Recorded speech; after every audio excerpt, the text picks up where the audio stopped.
Hola, ¿cómo estás? Te doy la bienvenida a una nueva entrega de Todo tiene un porqué en la televisión pública. Hoy, una vez más, nos toca ocuparnos de países en nuestros ejes temáticos y el país del que vamos a estar hablando esta tarde, ahí ves su bandera, es Islandia, una tierra de hielo y fuego, el hielo de sus glaciares, el fuego claro de sus volcanes, una isla muy remota, una isla que en algún momento fue, dominada por los vikingos, después vinieron muchos más, una historia realmente muy tormentosa que vamos a estar recorriendo con especialistas y por supuesto con el equipo de Todo tiene un porqué. ¿Cómo estás, Paloma Boxer? Muy bien, ¿vos, Juan? Muy bien, gracias. Islandia, sabés que es un gran país además para ser mujer. ¿Ah, sí? Sí, porque tiene la menor brecha salarial entre varones y mujeres del mundo. Quiere decir que más o menos cobran lo mismo.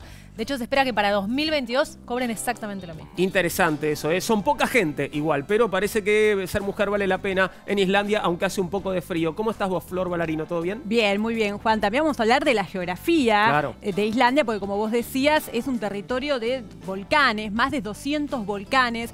Y vamos un poco a entrar en esto de qué es un volcán, cuándo entra en erupción. Tenemos a un especialista para hablar de todos estos temas. Volcanes que en algún momento podrían haberse cobrado la vida de toda la población de Islandia. Zafaron por muy poquito. ¿Cómo estás vos, Maximiliano Tomás? ¿Qué tal? Buenas tardes, Juan. Es un país, estamos hablando de un país de 300.000 habitantes. Poquito. Inviernos muy largos y alfabetización del 100%. Eso inevitablemente lleva a un fomento de la lectura y de la escritura. Parece que Islandia tiene una vida y una escena literaria muy activa. De eso vamos a estar hablando también durante el programa de hoy. Se lo dedicamos a Islandia y para hablar de Islandia, por supuesto, tenemos que convocar a un especialista. ¿Quién es nuestro primer invitado, Flor? Hoy nos visita Santiago Barreiro. Él es doctor en Historia, magíster en Estudios Medievales Islandeses por la Universidad de Islandia, especializado en Historia Social y Literatura de la Edad Media Nórdica. Trabaja como investigador en el Instituto Multidisciplinario de Historia y Ciencias Humanas del CONICET. Santiago, gracias por venir a Todo tiene un porqué. Tenés, glaciares, géiseres de fondo de una tierra que conocés porque estuviste viviendo en Islandia, ¿no? Sí, yo viví allá en total 3 años. Al principio fui a estudiar y después seguí estudiando allá, pero iba y venía, digamos, me tocaron. Vamos a hablar, por supuesto, sobre tu vida en Islandia y sobre la historia y mucho, pero te propongo que antes de meternos de lleno y en detalle en la historia islandesa, veamos este informe sobre su descubrimiento. Así, nos ahorramos algunos pasos. Esto pasaba con Islandia y de esta manera Europa la descubría. Islandia se encuentra sobre un territorio bastante joven en términos geológicos, con una antigüedad de unos 20 millones de años. Además de su origen reciente, esta nación también fue descubierta hace poco tiempo por Europa y aparentemente es un país que no cuenta con prehistoria. Así, cerca del 330 a.C., sus vecinos continentales supieron de su existencia, cuando el explorador griego Píteas escribió sobre una isla a la que llamó Thule, ubicada a 6 días de navegación desde el norte de Gran Bretaña. Las condiciones climáticas del gran océano nórdico, así como las leyendas que sostenían que este territorio estaba habitado por bárbaros con cabeza de perro, mantuvieron alejados a los exploradores.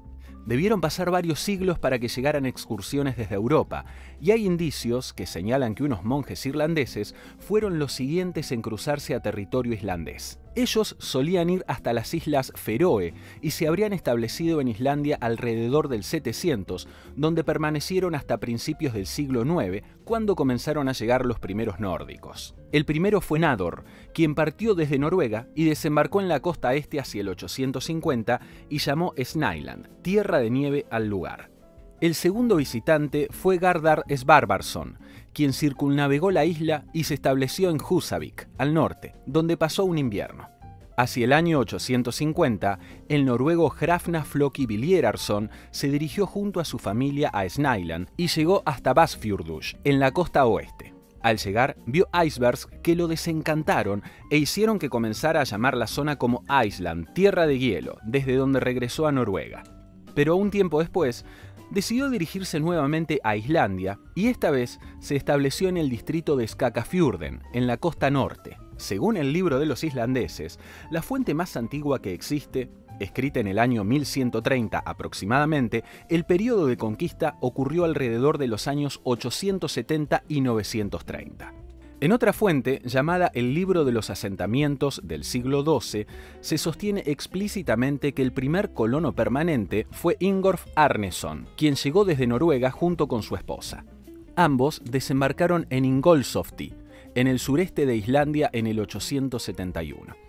Desde allí continuaron bordeando la costa y en el año 874 se instalaron en un lugar al que Arneson llamó Reykjavik, Bahía Humeante, debido al vapor que emitían sus fuentes termales. En ese documento también se menciona la llegada de más de 400 colonos que navegaron con sus familias, sirvientes y esclavos. La mayoría de estos hombres y mujeres procedían de Noruega, aunque había algunos que iban desde otros países nórdicos, así como de los asentamientos de la época nórdica vikinga en las Islas Británicas. Para cuando el hijo de Arneson, Forster, alcanzó la edad adulta, Islandia contaba ya con varias granjas. En apenas unas décadas, la alejada isla comenzaba a cambiar su fisonomía, pasando de ser un páramo para convertirse lentamente en una tierra habitada. Y ahí vamos recorriendo esos primeros años de la colonización de Islandia, llegando, bueno, más o menos al primer milenio, ¿no? Por ahí andamos. ¿Y cómo eran esas primeras poblaciones, esos primeros colonos en Islandia, Santiago? Vos tenés básicamente dos grandes grupos de población. Una mayoría, en esto la genética aporta mucho detalle últimamente, y la arqueología, obviamente. Tenés un grupo muy grande, vamos a decir así a grandes rasgos 80%, que viene de Escandinavia propiamente dicha, suponemos en su gran mayoría de lo que hoy es Noruega. Y tenés una población ¿Estos eran vikingos en ese momento o no tanto? A ver, muchos harían trabajo de vikingos, es decir, serían comerciantes, saqueadores y demás. Otros eran simplemente granjeros, gente que se quería mudar a otro país y necesitaba una tierra nueva. Y después tenés un segundo grupo más chico, pero igual bastante sustancial, de gente que viene de las Islas Británicas. Población, digamos, tanto nórdica que habita ya en las Islas Británicas, como hablantes de lenguas célticas, digamos, nativos de las tanto de lo que hoy es Irlanda como Gran Bretaña. Y Santiago, ¿cuándo se fundó y cómo Reykjavik? Reykjavik depende cómo lo pienses. Si vos lo pensás como un asentamiento, es uno de los primeros lugares que se asienta, como decía el informe. Tenés un primer colono que establece una granja ahí. Ahora, como ciudad es muy posterior. La ciudad de Reykjavik, no, como núcleo urbano, es un fenómeno del siglo XVII, XVIII recién. Islandia no tiene ciudades en toda la Edad Media, es muy particular en ese sentido, ni en el Renacimiento. Es decir, es una población que vive cada uno en su granja y nada más. ¿Y a qué se denomina la era de los Sturlung? La era de los Sturlungar es viene el periodo de la colonización primero, que es lo que aparecía en el informe. Después vienen un par de siglos comparativamente tranquilos, de los cuales la verdad no sabemos demasiado. Y en el siglo XIII hay un proceso muy fuerte de conflicto político. Hay una serie de familias que se hacen cada día más fuertes y a la larga entran en conflicto entre ellas a ver si alguno logra dominar la isla. Y una de estas familias son los Sturlungar, que son, digamos, una de los principales actores en esto que a veces se le llama periodo de la guerra civil. Normalmente le decimos era los Sturlungar. Es una época de conflicto entre estos linajes y otro participante importante que es el rey de Noruega, que a la larga es el que gana, digamos. Claro. Que, bueno, que domina durante unos siglos hasta que vienen los daneses. Claro, el rey después viene complicada la historia. Domina, Islandia queda bajo, empieza a pagarle tributo a Noruega y es una provincia, vamos a decirlo así. Después, por una serie de acuerdos políticos, el control de la isla queda bajo dominio danés hasta la Segunda Guerra. Ok. Hablabas de las granjas, ¿no? Que estos primeros colonos muchas veces eran granjeros. Uno no imagina demasiado la actividad de una granja en un terreno tan inhóspito como este, ¿no? ¿A qué se dedicaba una granja islandesa? Es una buena pregunta esa. Bueno, a ver, hay dos cuestiones. Primero que para cuando empieza la colonización y hasta el siglo XIV, el clima es mejor que lo que fue hasta principios del siglo XX. Es decir, con lo cual el clima había un proceso de ascenso de la temperatura, con lo cual no era tan inhabitable. Digamos, Groenlandia, por ejemplo, era habitable y después era habitable por granjeros y después ya no pudo ser. Bueno, Islandia tenía mejor clima, pero se dedican en general a la ganadería. Crían al principio vacas y caballos y después rápidamente se pasan a criar lo que siguen criando ahora, que es ovejas. Son ovejeros, es parecido a la Patagonia en ese sentido. Es una historia muy nueva, ¿no? La de Islandia, estamos hablando de que el país se independiza en el 44, ¿no? Recién, con una especie de treta durante la Segunda Guerra Mundial, ¿no? Fueron bastante vivos los islandeses, me da la sensación. Sí, a ver, en ese sentido ya tienen un proceso de búsqueda de independencia y autonomía desde el siglo XIX, y con la guerra, con Dinamarca ocupada por los nazis, Islandia ocupada rápidamente por las fuerzas inglesas y americanas, los tipos ven la chance de declararse independientes. No fue una independencia complicada, igual ya estaba, digamos, se veía venir que iba a ocurrir tarde o temprano, pero fue una buena oportunidad para ellos para acelerar el proceso, digamos. Ahora, ¿y cómo pasamos de un país, bueno, con una economía bastante simple, ¿no? Y no un país demasiado rico, a que hoy Islandia sea, bueno, un país que está a la vanguardia en muchos sentidos si consideramos los países europeos? Bueno, ahí la guerra, curiosamente, fue una gran bendición para Islandia. Imagínense que era todavía cuando llegan los norteamericanos en particular, que son los que ocupan la isla, con ayuda británica. No hay demasiada infraestructura, nada, es todavía un rincón de Europa, digamos, bastante atrasado, y necesitan establecer ahí una gran base naval. Entonces ponen una inmensa cantidad de dinero en desarrollar el país, incluso lo que hoy es todavía el aeropuerto internacional de ellos, que es Keflavik, era la base militar norteamericana originalmente. Todo ese dinero hace que la sociedad prospere a una velocidad, porque son muy pocos, con lo cual imagínense lo que es el ingreso de plata en esa proporción de gente. Nombraste la guerra mundial. ¿Qué rol ocupó Islandia en las guerras? Prácticamente ninguno. O sea, Islandia es una ¿Tiene población... fuerzas armadas? No Islandia tiene fuerzas armadas. Okay. Tiene una guardia costera, que es una especie de equivalente a lo que sería nuestra prefectura. Pero ellos no tienen ejército, que yo sepa nunca lo tuvieron, o... Ahí puede que me equivoque.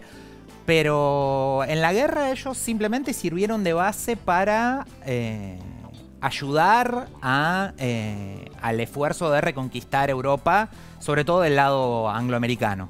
Y en buena medida vivieron de la pesca, ¿no? Pero hace un rato hablábamos de algunas peculiaridades que tiene Islandia, y vos nos contabas fuera de aire que, por ejemplo, la energía, la electricidad es casi regalada, ¿no? ¿Por qué es eso? Bueno, ellos tienen muchas ventajas porque hay, digamos, la actividad volcánica es muy fuerte. Esto no es nada que sea mi especialidad, así que por ahí digo algo muy básico. Tenemos un especialista en volcanes dentro de un rato, así que vos tranquilo, Santiago. Entonces pueden aprovechar muy fácil eso, entonces tienen mucha posibilidad de generar energía barata para muy poca población. Y energía que no contamina absolutamente nada, digamos. Ya ahí no me meto yo. Pero contanos de qué vive hoy la población islandesa. Bueno, hoy en día viven del turismo, viven muchísimo. Como pueden ver, los paisajes son bastante impresionantes. Y después tienen bastante industria pesquera todavía, sobre todo en el norte se ve mucho eso. Y tienen plantas de procesamiento de aluminio, es otra actividad a la que se dedican. Es una actividad que el aluminio no lo sacan de ahí, pero lo procesan porque como la energía es barata, procesar el aluminio se les hace muy accesible. Volviendo a la población islandesa, hablamos de unas 300.000 personas y una población que, bueno, fue creciendo muy lentamente igual, ¿no? Con el paso de los siglos, porque desde el comienzo de la colonización, año 800, 900, digo, hasta ahora, no es un número tan grande, ¿no? No, y de hecho tenés vaivenes. La población crece mucho crece comparativamente rápido para lo que es una población medieval hasta el siglo XIV más o menos. Y después viene un largo periodo de estancamiento, incluso de decadencia y muchos problemas de hambrunas. Fue lo que nosotros llamamos la Edad Moderna, digamos, los siglos XVI, XVII, XVIII. Fueron muy duros porque el clima se enfrió y además porque, como eran dependencia danesa, había bastantes problemas, tenían monopolio comercial. Entonces fueron años, esos siglos en particular fueron muy duros y repuntó mucho la población en los últimos 100 y pico de años, digamos. Y estamos hablando siempre de los sucesores, digamos, es siempre más o menos el mismo árbol genealógico. Quiero decir, ¿no hubo olas inmigratorias a Islandia o hubo alguna grande en algún momento? A ver, tenés la primera, obviamente, la colonización propiamente dicha. Y después lo que tenés son, en los siglos de la modernidad llegan con cuentagotas población. Más de lo que a veces a los islandeses les gusta admitir. Hubo alguna cantidad de inmigración, pero no fue nada muy sustancial. Y en los últimos años sí tenés una inmigración muy muy sostenida en los últimos 20 años, digamos. ¿Quiénes llegan? ¿Quiénes van a vivir hoy a Islandia? De todo ahí. Encontrás mucho europeo, gente que va a estudiar, como fue mi caso. Y tenés también trabajadores, mucho trabajador de Europa del Este, polaco, lituano, estonio. Incluso hay una colonia bastante grande de gente que vino de Filipinas a trabajar. ¿Sí? Trabajadores, digamos, manuales y demás. Y tenés también profesionales, ¿no? El tipo de inmigración, digamos, de país moderno tenés en todos lados. Ahora, uno se imagina que es una población muy chica en la cual debe haber un trato casi de familiaridad, ¿no? Todos se conocen con todos. Sí, es para el que se crió en Buenos Aires, esto es un choque muy fuerte para nosotros, porque es muy chico. Piensen que son 2 barrios porteños todo el país. O sea, si uno agarra Palermo y Almagro, los pone juntos y hace una república, tiene la misma población que Islandia. Los abrigamos, le ponemos Islandia y ya listo. está. Hay una curiosidad, algo muy interesante que permitió este carácter acotado de la población islandesa, que es una investigación que tiene que ver con el genoma. Hay un estudio que ha permitido completar el genoma de casi toda la población islandesa, y sobre esto nos habla Florencia Giliberto. Florencia Giliberto es genetista y nos va a hablar en este informe de el código genético de Islandia. El genoma es toda la información genética que está contenida en el núcleo de una célula.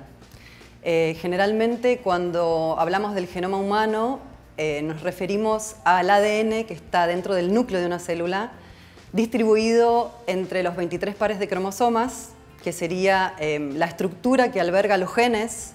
Nosotros tenemos alrededor de unos 20.000 genes y entre los individuos compartimos alrededor del 99,9% de esa información. El proyecto que se llevó a cabo en Islandia fue revolucionario y todo nació de la idea de un científico que se llama Kari Stefansson, que en el año 96 tuvo la visión, la increíble visión de darse cuenta el potencial que tenía su población. Pudo acceder a registros ancestrales de genealogías de más de 1000 años y a los registros de salud pública de todos los habitantes de la isla, que son aproximadamente unos 300.000. Entonces, él lo que logró es obtener un consentimiento informado de aproximadamente 160.000 habitantes y logró que estas personas le donen su ADN. Utilizando estos 3 recursos, ADN, registros de genealogías y bases de datos públicas, logró unir estas 3 situaciones para generar una mina de oro respecto a la investigación, porque es una población islandia muy cerrada, que fue generada por unos pocos colonizadores que fueron vikingos, y luego es una isla que sufrió una gran cantidad de catástrofes naturales, porque tienen volcanes, porque tienen geysers, por su geografía. Eso lo que hizo es que se redujera en gran parte la población. Entonces, la dote genética inicial que fundó a esta isla fue muy reducida. Y además ellos no tienen inmigraciones, y eso lo que hizo es que la variabilidad genética se reduzca mucho más que en cualquier otro tipo de país que tiene entrada, salida de gente y que fue fundado por personas de diferentes países. Es un modelo perfecto a nivel genético para estudiar cómo cambia, cómo muta nuestro genoma e impacta directamente en procesos de adaptabilidad o de predisposición a enfermedades.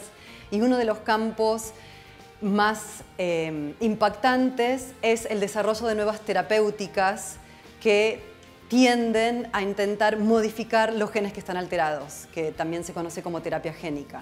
Hay muchísima plata invertida en el desarrollo de nuevas drogas para tratar de curar todo tipo de enfermedades.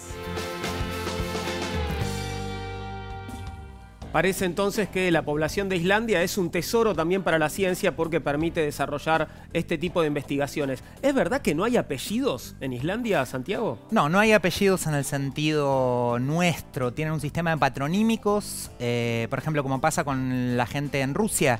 En Rusia tienen patronímico y apellido. Vos sos tal hijo de tal y tenés un apellido. Bueno, los islandeses no tienen el segundo elemento. Entonces vos siempre te llamás tu nombre de pila, hijo o hija de o tu madre o tu padre. En general tu padre, pero uno tiene la opción de elegir.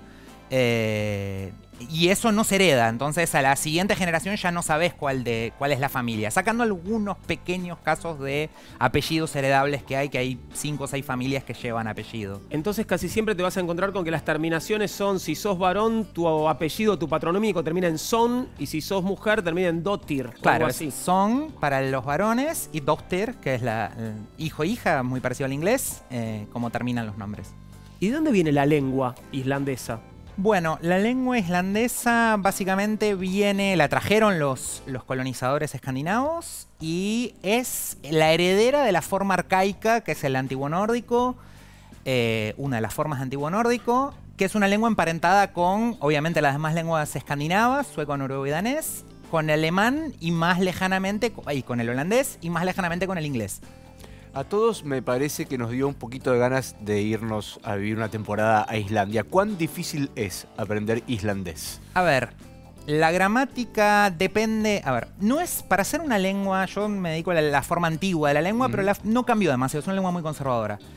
Si lo comparás con aprender inglés, es muy difícil. Si lo comparás con aprender noruego, sigue siendo más difícil. Ahora, si lo comparás con aprender una lengua muy complicada como fuera húngaro, finlandés o chino... No es una lengua tan compleja, digamos. Está si haces una escala de dificultad de idiomas, está con el alemán, digamos, a mitad de tabla, vamos a decirlo así. Ahora, perdón, ¿todas estas lenguas que tienen parentesco, se entienden entre ellas?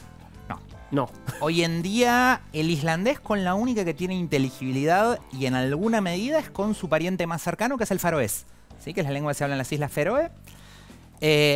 Los hablantes de alemán o de una lengua nórdica o incluso aquel que sepa muy bien inglés van a entender varias cosas, porque el vocabulario muchas veces es parecido.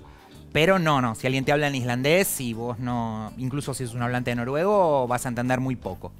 Bueno, vos que has ido varias veces, ¿son receptivos a quizás utilizar el inglés para comunicarse con personas que no hablan islandés? ¿O son, viste, medio como los franceses que tienen fama de que no les gusta? No, al revés, son demasiado receptivos. Ellos son bastante, cuando vos sos evidentemente extranjero, que es lo que nos pasa a la gran mayoría, porque el tipo físico es muy característico en Islandia. ¿Cómo es el tipo físico? La gente piensa en una población chiquita que no se cruzó demasiado, como decía en el informe recién, con lo cual la gente suele ser más bien de pelo rubio o colorado, los ojos claros y unas caras muy, muy particulares en general. Como el equipo de Islandia que jugó contra Argentina en el Mundial, tienen todos más o menos así. Todos más o menos así, y la gente cuando ve que sos extranjero, muy rápidamente te habla en inglés. Se valora mucho igual que vos aprendas islandés y te tomes el esfuerzo de usarlo, cosa que yo trato de hacer, pero a la larga me termina dando fiaca.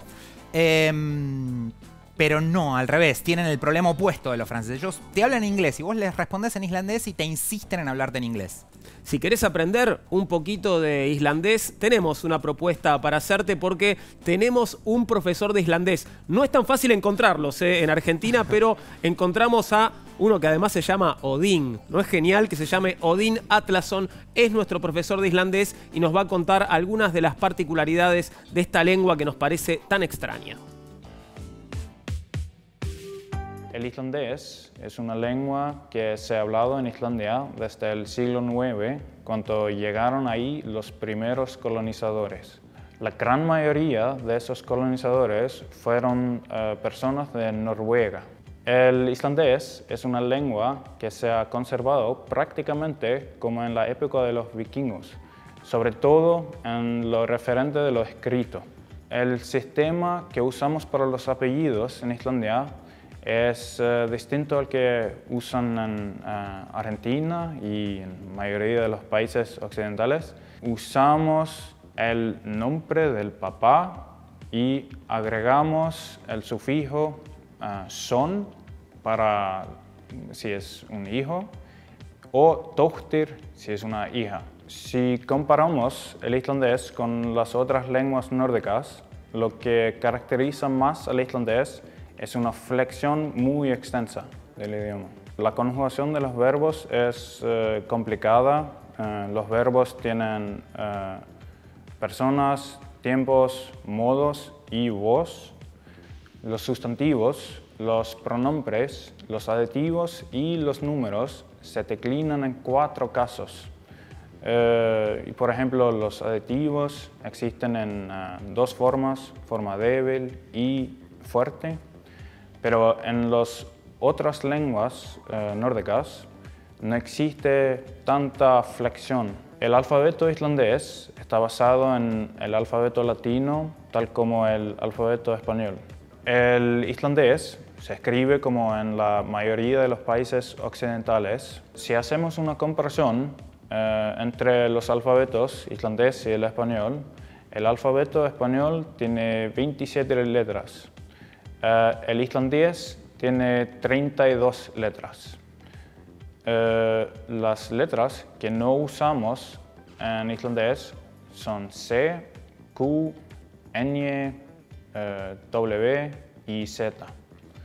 Pero usamos 7 otros vocales con signo diacrítico, que son AU, I, Y, O, U, Y y Ö. Agregamos 2 consonantes más.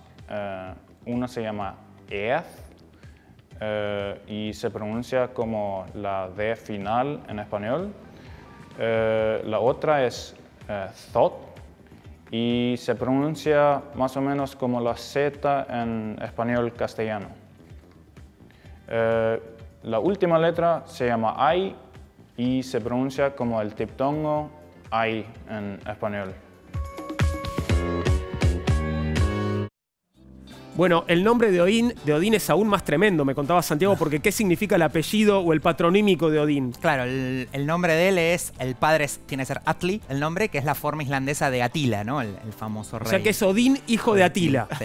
¡Wow! Tremendo. Bueno, para seguir en el mundo de héroes y superhéroes y en el islandés, ¿cómo se dice todo tiene un porqué en islandés? Sería algo como Althefur Austried, una cosa por el Althefur Austried.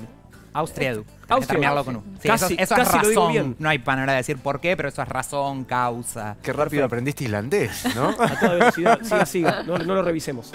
Santiago, y decíamos que hoy Islandia es un país desarrollado. ¿Cuáles son algunas características de la política actual? Bueno, a ver, Islandia lo que tiene es, como es una sociedad chica, la vida política es bastante, al mismo tiempo bastante activa y también bastante sencilla, digamos. No tiene grandes estructuras de complejidad política porque es una sociedad chica.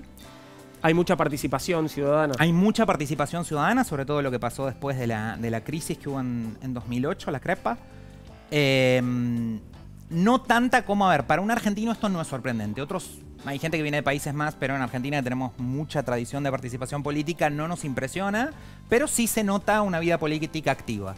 Y hay mucho interés en determinadas cuestiones. Género, por ejemplo, es un tema muy que funciona muy bien y se trabaja muchísimo allá. En ese sentido, es una vida política. Hablabas de la crisis del 2008. ¿Qué pasó en Islandia en el 2008? Hubo, por supuesto, una crisis económica a nivel global, ¿no? Pero ¿qué fue lo que pasó en particular en Islandia? Bueno, básicamente hubo una burbuja financiera. Sí, no te puedo creer.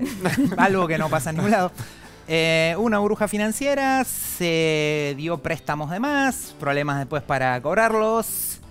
Crisis, devaluación, digamos, nada que no haya pasado en muchos otros lugares. Y la recuperación costó. Yo justo llegué después y fue, digamos, unos años interesantes para estar allá. Sí, además Islandia es un país que vive mucho del comercio con otras naciones y entonces la crisis fue internacional y eso impactó fuertemente. Pero también hubo impacto en la política, ¿no? Terminó renunciando el primer ministro. El primer ministro renunció, hubo un cambio de gobierno, después se estabilizó, digamos, no fue una salida demasiado traumática, digamos, para los estándares que estamos acostumbrados nosotros. Fue todo relativamente sencillo, pero para los tipos fue un cambio, es la primera vez que pasaba algo así en muchos años.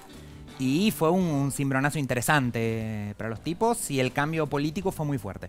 Se habla mucho del sistema educativo de los países nórdicos y obviamente Islandia juega, ¿no?, dentro de ese mundo. ¿Qué destacarías del sistema educativo de estos países que los hace también estar a la vanguardia a nivel mundial? Bueno, la ventaja principal que tiene es que el sistema educativo es público, es accesible para cualquiera, es gratis.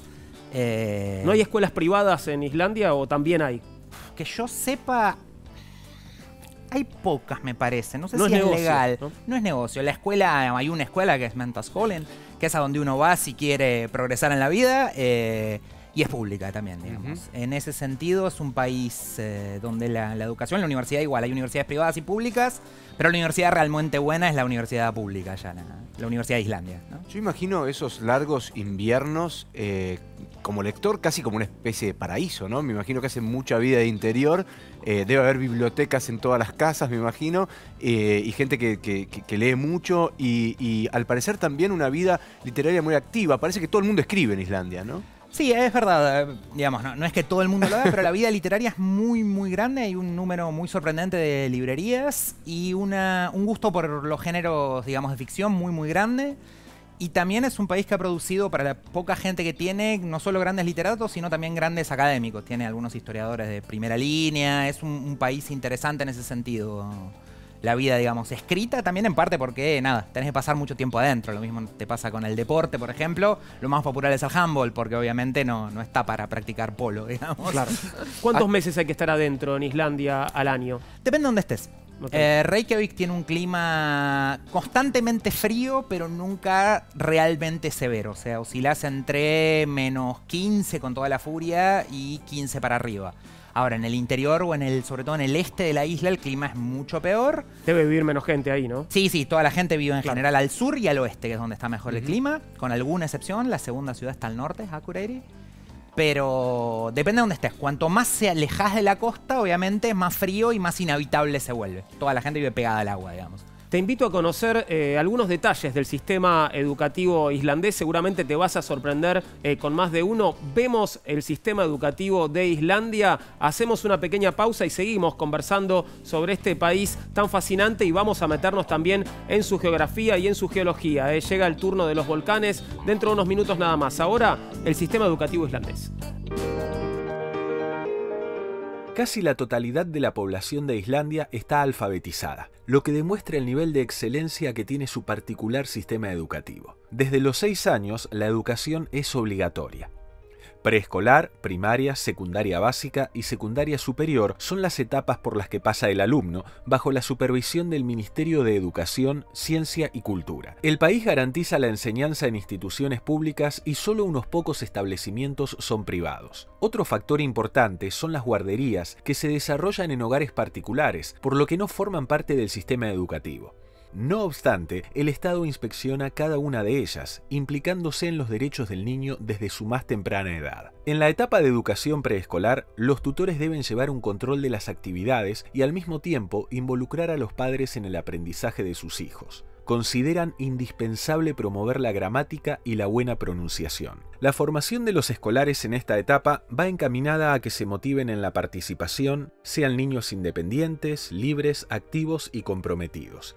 Superado este periodo, los alumnos ingresan en el nivel primario, que está integrado al secundario inferior, con el fin de fomentar la colaboración entre ambos. De hecho, ambos niveles se cursan en la misma escuela hasta los 16 años de edad. Los forman para la integración en la sociedad democrática, con valores como respeto, afecto, tolerancia y responsabilidad. Asimismo, perfeccionan el idioma y aprenden aspectos de la cultura y la historia de Islandia. En cuanto a la educación superior, se garantiza que estas instituciones se complementen directamente con el mercado laboral y la ciencia. Existe también la educación de adultos, los cuales son capacitados para su inclusión en el mercado laboral. Además, el sistema educativo de Islandia ofrece otra particularidad. El modelo Hadley, reconocido por su labor en educación diferenciada y por su objetivo de liberar a los niños y las niñas de los roles de género tradicionales. Las normativas de este modelo establecen que niños y niñas estén separados para que puedan realizarse plenamente. El objetivo es tratar a los géneros por igual y satisfacer las diferentes necesidades de los alumnos, además de darles la oportunidad de trabajar y jugar en sus propios términos. Las actividades son las mismas para todos. Los juguetes, los métodos pedagógicos y la ropa son unisex. Y una vez al día, los niños y las niñas interactúan para practicar lo que han aprendido. De esta manera, el método les permite ignorar las conductas estereotipadas que se observan en las clases mixtas. Este enfoque, que generó polémica en un principio, luego ganó aceptación y fue merecedor de varios premios. Actualmente, 17 colegios lo utilizan, con un total de 2.000 alumnos y de unos 450 profesionales. Islandia, así, es un país que entiende que la formación educativa comienza en la cuna y finaliza recién cuando cada ciudadano ve sus sueños realizados.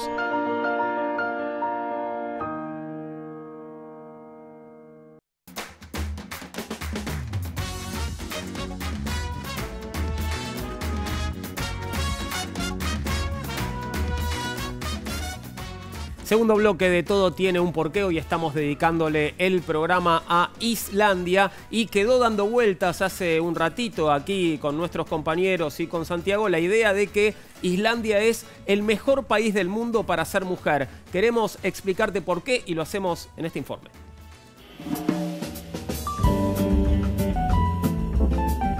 El 24 de octubre de 2016, las mujeres de Islandia terminaron su día laboral a las 14:38 con el fin de mostrar lo que ocurría si trabajaran de acuerdo con su remuneración. Es decir, el horario elegido para dejar los trabajos representaba un 14% menos del tiempo habitual que dedican a sus labores, equivalente al porcentaje de brecha salarial que hay en el país entre hombres y mujeres. Al ritmo en que está disminuyendo la diferencia de sueldos ante la misma tarea, esta se cerrará a nivel global recién dentro de 100 años, según estima el Foro Económico Mundial. Sin embargo, muchos países implementaron medidas para saldar las diferencias. Según los especialistas, el modelo a seguir es Islandia, donde se espera que en el año 2022 se cierre la brecha. Para estar cerca de alcanzar semejante logro, la sociedad islandesa tuvo que recorrer un largo camino que comenzó el 24 de octubre de 1975, cuando las mujeres del país decidieron hacer una huelga total. Ese día se negaron a cuidar a los niños y ancianos y a realizar cualquier actividad dentro del hogar. Además, ninguna de ellas concurrió a su trabajo. El paro fue tan grande que los aviones no pudieron despegar porque no había azafatas para cubrir los vuelos. Tampoco hubo maestras ni enfermeras, lo que supuso un freno para la economía. Ese día los hombres tuvieron que ocuparse de las tareas domésticas y llevar a sus hijos al trabajo en una jornada que denominaron Viernes Largo. La medida hizo que los habitantes de Islandia abrieran los ojos ante la realidad laboral de las mujeres. Para contrarrestar las diferencias, se tomaron diversas medidas, entre ellas la creación de un sistema de guarderías muy extendido, así como el otorgamiento de licencias de 3 meses para la madre, 3 meses para el padre y otros 3 que pueden dividirse como quieran.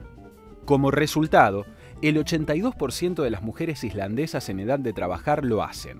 En marzo de 2018, los medios de todo el planeta hablaron de una ley del país que obliga a las empresas que tienen más de 25 empleados a probar mediante la obtención de un certificado que pagan los mismos salarios a hombres y a mujeres por el mismo trabajo. En general, los países nórdicos llevan la ventaja en cuanto a la igualdad entre licencias de paternidad y maternidad, al sistema de guarderías modelo, a colegios con horarios extendidos y a controles efectivos para evitar la disparidad salarial. Así, por 9º año consecutivo, en 2017, Islandia encabezó el ranking mundial del informe de la brecha global de género del Foro Económico Mundial. Sin lugar a dudas, Islandia es el mejor país del mundo para ser mujer. Estamos un poco lejos, pero parece un modelo a seguir, ¿no? Sí, así es, porque sabes, Juan, que es muy común que una de las principales problemáticas económicas de las mujeres o las diferencias económicas de género es esta doble jornada laboral. Una jornada laboral paga, en la cual la mujer realiza un labor y recibe un sueldo, y esta segunda jornada laboral no paga, que es generalmente hogareña, ¿no? El cuidado de los niños, los ancianos, preparar la comida, limpiar. Islandia parece estar más cerca de la igualdad, al menos que nosotros o que la gran mayoría de las sociedades. Te quería preguntar, ¿esta igualdad de qué manera se palpa en la calle? Lo ves mucho, es muy fuerte, de hecho es una de las cosas más llamativas y más progresistas que tiene la isla. Lo ves mucho en las relaciones interpersonales, es muy marcada la cuestión de que, digamos, no se espera que los hombres y las mujeres hagan cosas muy distintas, no tienen patrones muy marcados de diferenciación en ese sentido, como los tenemos acá, por ejemplo, o en la sociedad del Mediterráneo, en toda Latinoamérica. Son muy igualitarios en ese sentido y se ve mucho también en la crianza en las familias. O sea, la crianza de los chicos se comparte mucho, obviamente no quiere decir que no haya problemas, pero en general es un sistema que funciona muy bien en ese sentido. Brevemente, ¿y se te ocurre por qué? ¿Por qué esto pasó en Islandia y no en otros lugares? La verdad es, yo creo que hay dos cuestiones. La primera, pues es una sociedad chica y en ese sentido es fácil reformar la sociedad. Es una sociedad pequeña y con la población bastante concentrada. Y la segunda es que ellos, mal o bien, siempre están con los ojos puestos en lo que hacen sus, digamos, parientes culturales, que son los otros países nórdicos, que también se desarrollaron muy rápido en este sentido. Suecia, Noruega, Dinamarca, Finlandia. Y en ese sentido, digamos, les parece de sentido común que si lo hacen los suecos lo hagan ellos también, ¿no? O sea... Bien, dejamos por un lado a la sociedad igualitaria por un momento descansar para hablar ahora de la geología de esa tierra en constante ebullición que es Islandia. Y para hablar de los volcanes y de los glaciares, ¿quién es nuestro invitado, Paloma? Ahora llega Mariano Augusto. Él es doctor en Ciencias Geológicas, preside la Asociación Latinoamericana de Volcanología, es especialista en geoquímica de fluidos en volcanes activos, miembro de la Red Argentina de Periodismo Científico y además pertenece al grupo de estudio y seguimiento de volcanes activos del Instituto IDEAN de la Universidad de Buenos Aires y del CONICET. Gracias, Mariano, por venir a Todo Tiene un Porqué. Un placer recibirte. Empezamos por lo más básico y lo que todos necesitamos saber. ¿Qué es un volcán? ¿Qué partes tiene? ¿Cómo funciona? Bien, un volcán básicamente es un punto en la superficie del planeta por donde se extruye magma, lava, o sea, roca fundida que viene desde el subsuelo y por determinados puntos en el planeta logra salir a superficie. Bien, esto es un volcán. ¿Y qué partes integran un volcán? Hay La distintos estructura de un volcán. Hay distintos tipos de volcanes, por lo tanto además hay distintos tipos de estructuras internas, pero básicamente los componentes más importantes de un volcán es una cámara magmática que a través de un conducto alimenta la zona de emisión. Obviamente esa cámara magmática no es algo aislado, sino que tiene sus raíces, que son mucho más profundas, que es donde está la zona de generación magmática. O sea, el magma no se genera en la cámara se acumula eventualmente, pero hay una zona muy profunda que es donde se genera el magma. Va ascendiendo, en distintos lugares se va acumulando, juntándose, y después a través de conductos o fisuras tiene la posibilidad de salir a superficie y manifestarse en forma de lava. Pero los volcanes también tienen otros puntos de emisión permanente, que son fumarolas, géiseres y cosas por el estilo, muy común en Islandia, y eso está vinculado a esta cámara y también llega a superficie a través de fracturas y fisuras. ¿Pero qué es el magma? El magma, lo dije, es roca fundida. El magma es roca fundida, es roca que en determinados sectores en profundidad en el planeta, por determinadas condiciones de temperatura y de presión, se funde. Al fundirse, disminuye la densidad con respecto a su entorno, entonces naturalmente tiende a ascender. Evidentemente los volcanes no se reparten de forma azarosa por la superficie terrestre, ¿no? ¿Por qué alrededor de Islandia y en Islandia hay tantos volcanes, tantos géiseres? Los volcanes están vinculados, como dije, fundamentalmente a las zonas de generación magmática. Muy a grandes rasgos, hay dos grandes zonas de generación magmática. Zonas de generación magmática asociadas a lo que se llaman dorsales, zonas de apertura, donde la superficie terrestre, la corteza, tiende a abrirse y permitir el ascenso de estos fundidos. ¿Son los bordes de las placas tectónicas? ¿De eso hablamos? Son bordes de las placas tectónicas. Ahora, no significa que todos los bordes sean iguales. Hay este tipo de bordes de placas tectónicas donde son lo que se llaman márgenes constructivos, donde se está generando placa porque el magma que va ascendiendo sale, solidifica y se transforma en la corteza oceánica. Eso va saliendo así y ese permanente emitir de esto es lo que va haciendo que se desplacen las cortezas. Ahora, la superficie del planeta es constante, entonces si hay un lugar donde se está generando corteza, hay lugares donde se está consumiendo corteza. Esos son los que se denominan márgenes destructivos, que es básicamente lo que sucede a lo largo de toda la costa del Pacífico con el continente americano. Ahí hay volcanes. Exactamente, y son bien distintos a los que suceden en Islandia. Hay volcanes que se generan asociados a estas zonas de emisión, de generación de placas, y hay volcanes que están asociados a la destrucción de placa, que es lo que sucede a lo largo de toda la cordillera argentino-chilena y en realidad toda América. O sea, es un borde continental donde se produce lo que se denomina subducción. Esa subducción debajo de corteza genera fundidos. Esos fundidos magmáticos ascienden y generan los volcanes en nuestra cordillera. Una forma de construcción volcánica bien distinta a la que da lugar a los volcanes de Islandia. ¿Y cuándo se considera, Mariano, que un volcán está activo o inactivo? Porque muchas veces también escuchamos las alertas, hay alerta amarilla, naranja por la actividad de un volcán. ¿Qué significa? Bien. Es importante marcar la diferencia entre lo que es un volcán activo y un volcán en erupción.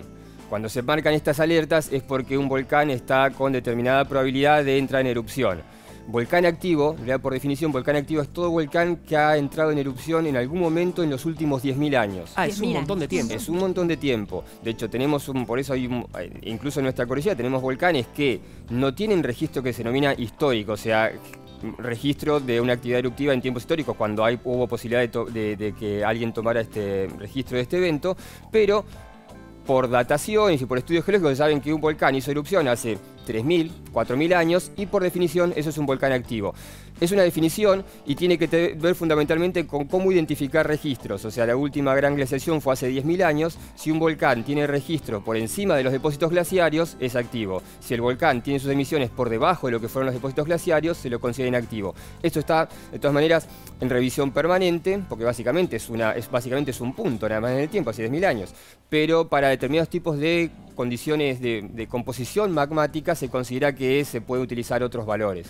Ahora, da la sensación de que Islandia en particular es una tierra, bueno, particularmente inestable, ¿no? Lo que tiene que ver con la actividad de los volcanes. ¿Hay alguna erupción clave, ¿no? En la historia de Islandia, una erupción que se lleva puesta casi a toda la población, ¿puede ser? Hay erupciones que han sido más grandes que otras. En tiempos históricos, o sea, en tiempos desde que se toma registro, que es desde el siglo X o algo por ahí, 12, creo que por ahí. 11, 12. Desde ese momento en adelante hay registro y hay erupciones que han sido mucho más importantes en función de la superficie que afectaron y la cantidad de población afectada, porque también había otro tipo de erupciones que son importantes pero que no generan inconvenientes y pasan de largo en el registro. ¿Y a qué se debe que sea tan inestable, digamos, la condición de Islandia en este sentido? Hay una cuestión particular, o sea, tiene que ver con su posición. Dije que el volcán Islandia está asociado a estas zonas de generación de placa, lo que se llaman las dorsales centroceánicas. La dorsal centroceánica recorre de norte a sur todo el planeta en el centro del Atlántico y es la misma dorsal que va separando Sudamérica de África, la que va separando Norteamérica de Europa. Esos son continentes que van alejándose. Exactamente. Algo muy similar sucede en el centro del Pacífico, donde también se genera placa que va separando de alguna manera América de lo que es la zona de Asia y Oceanía. Particularmente, y eso es toda una gran cordillera volcánica sumergida, es una enorme cordillera volcánica sumergida que está permanentemente emitiendo lava y desplazando a las placas. No se da Islandia a lo largo de norte a sur en todo el planeta, se da solamente ahí. Y eso tiene que ver con que asociado a esa zona de emisión a lo largo del norte-sur, hay además algo que se denominan hotspot o puntos calientes, es que desde zonas mucho más profundas del planeta se generan por determinadas condiciones fundidos magmáticos que tienden a ascender de manera puntual en tal lugar. Entonces se da esta situación. Un caso por el estilo es también Hawái. Hawái es lo mismo. No está asociado a ninguna dorsal centroceánica, no está asociado a ningún límite de convergente. Es que justamente desde profundidades ahí emerge un punto caliente. En Islandia coinciden las dos cosas, la dorsal centroceánica que separa los continentes y este punto caliente. Eso ha permitido que eso tenga una mayor actividad volcánica, mayor emisión. ¿Y hay alguna particularidad de los glaciares de Islandia? ¿Tienen algo distinto, digo, de los glaciares del resto del planeta? En realidad, los glaciares se forman básicamente por tener una alta tasa de precipitaciones y condiciones meteorológicas que permiten que se conserven. O sea, el glaciar es hielo que se consolida, lo que llaman hielos permanentes. Por estar a esas latitudes, por tener altas precipitaciones, por tener bajas temperaturas, se forman glaciares. Los glaciares tienen una determinada participación en las características de los eventos volcánicos. Pero, o sea, a partir de que se emiten se generan los eventos eruptivos, por interacción con esos glaciares, da determinadas características a la erupción. Pero el hecho de que existan y se desarrollen tiene que ver fundamentalmente con una cuestión geográfica. Santiago, brevemente, digo, están muy presentes en la vida de los islandeses, los volcanes, los glaciares. A ver, en el paisaje se nota mucho la influencia, el especialista es él, pero es bastante obvio, ve uno muchos campos de lava seca, por ejemplo, se ve una tierra con piedras negras. Y hay gente que vive cerca de lugares donde suele haber emisiones de gases o incluso de lava y lo toman con una naturalidad que a nosotros nos sorprende. Es decir, yo me acuerdo cuando estuve allá y hubo una erupción bastante grande hace unos años. Los extranjeros estábamos todos fascinados y muchos de los locales era como, otra vez. Sí, se lo tomaban como un hecho, pasa. Sí, no era nada del otro mundo. Para nosotros era, wow, vamos a verlo y muchos de ellos se lo tomaban con una tranquilidad. Bueno, como habrán visto, hay muchísimos motivos por los cuales Islandia podría ser un lugar de muchísimo interés para todo el mundo, pero también tenemos que reconocer que desde hace un par de décadas hablamos de Islandia en buena medida gracias a Björk, ¿no? Digo, hemos conocido Islandia gracias a la obra de esta artista tan particular. Y sobre Björk y cómo Björk puso a Islandia en el mapa, al menos de la cultura pop mundial, tenemos a Norberto Cambiaso. Norberto es crítico musical y nos dice esto sobre el trabajo de Björk. Bueno, Björk para la escena musical islandesa es prácticamente lo que se suele decir en inglés un national treasure, o sea, una especie de tesoro nacional. Y esto tiene que ver con el hecho de que Björk logró trascender una escena islandesa en la cual realmente ella se formó durante muchos años. El primer disco lo grabó cuando tenía 11 años y luego formó parte de toda una serie de grupos hacia los años 70, fundamentalmente 80, hasta que empezaron a tener éxito en Gran Bretaña con una de esas bandas que se llamó los Sugarcubes.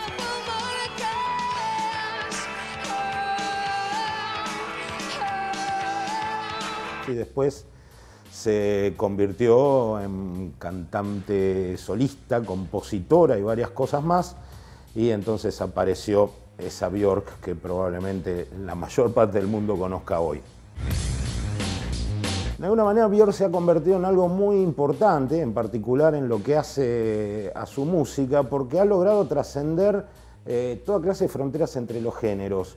El gusto de Björk es muy ecléctico y de algún modo ella ha logrado generar una síntesis entre el arte y el pop, entre lo natural, la naturaleza y la tecnología, entre ciertas tradiciones de folk más o menos primitivas, características de su país de origen, de Islandia, con un presente muy ligado a la alta tecnología. Y ella ha encontrado esa síntesis cruzando un montón de géneros característicos de la tradición musical bajo ciertas herramientas que, por lo menos a partir de los primeros discos, han sido especialmente electrónicas.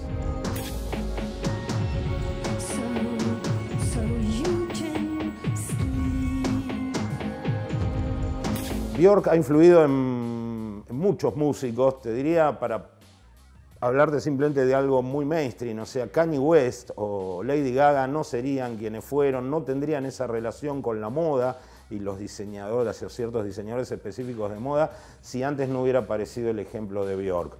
En realidad, en la escena islandesa, Björk parecería que de la nada generó las condiciones para que se desarrollara un género muy particular, cuyas bandas quizá más famosas después de Björk han sido Sigur Rós y hasta en algún sentido los electrónicos Gus Gus, que es un género que nuevamente articula el pop con la música experimental y en realidad se constituye justamente de esquirlas de géneros muy diferentes, ¿no? Y entonces ha aparecido una serie de grupos que parecen pisar alguna especie de lugar improbable entre el mainstream y el underground y fundamentalmente entre lo que sería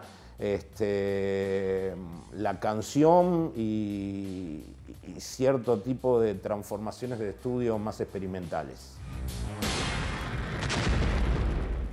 Y por supuesto Björk sigue en marcha y presentando novedades todo el tiempo. Mandanos tu porqué a porqué@mandarinatv.com, es nuestro correo, decinos ahí lo que quieras en redes sociales, en Facebook, todo tiene un porqué, en Instagram y Twitter, @porqué_tv. Una pequeña pausa y estamos de vuelta.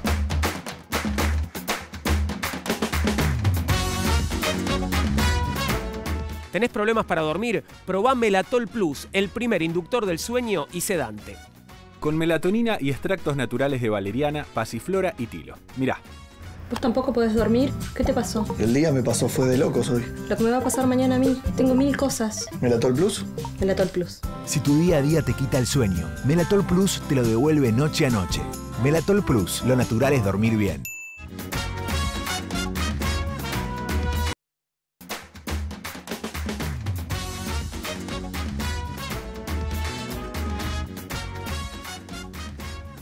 Y se nos acabó el tiempo otra vez, chicos. Gracias, la seguimos la próxima Gracias. con más preguntas, más respuestas, pero sobre otro tema. Santiago, muchas gracias por venir. Mariano también. Nos vamos a despedir de Islandia con un tema de Björk cantando en islandés en el año 1990. Decime cómo se llama, Santiago. Se llama Austar Töfrar. Significa magia de amor, por supuesto, sé traducir del islandés. Y es lo que estás escuchando, Björk, con un trío de jazz. Así nos despedimos de Todo Tiene un Porqué por hoy. Muchas gracias, chau. Hef ég átt í erjum, hann mér töfrar.